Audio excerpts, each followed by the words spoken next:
Hello लोगोफोर, खुलुमबाय बयखौबो। जों नै दखानाव थांनो ओंखारदों। सयाबिन लायनो खाथियाव दखान दं नालाय बेयाव थांनो ओंखारबाय जों नै। दा मा लादेरनाय जायो सयाबिनजों लोगोसे नायनोसै।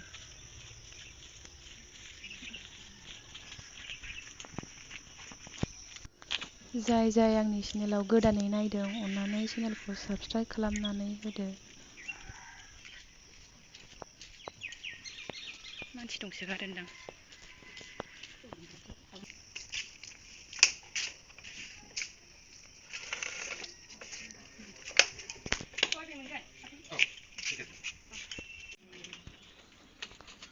गुदुंदां जानो नोङो माबायदि बेबा मोननै लानायसै लादो आं जानाय नङा थावनि बुस्थुखौ बारा सलियाबो गैया दखान गोदाननि जानायसै नामा मोनसेयाव बेसेबां लायो आदै थाइबाल' नायदां गासिबो मोनजोबो औ आलु थालु गासिबो पियास रसुन सामब्राम गुफुर औ गासिबो दंजोबो मालाबा बाजार थांनो हास्लाबा नै जों दा न'आव थांफिनगासिनो दं।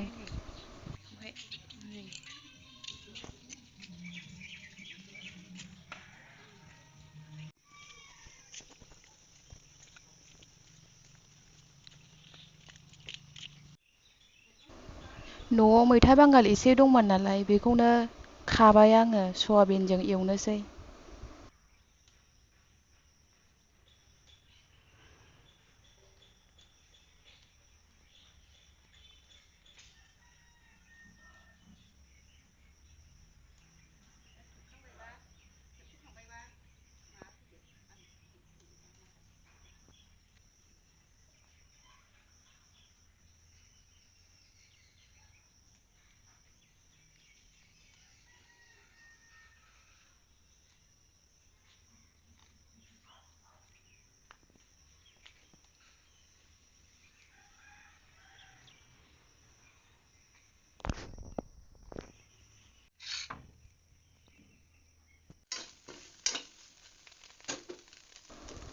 सयाबिनजों मैथा बांगालजों एवबाय आङो।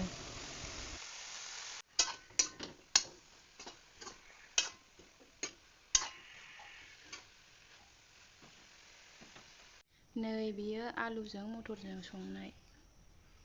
दिनैनि ओंख्रिया बेनो मैथा बांगाल, सयाबिन, आलु, मटर।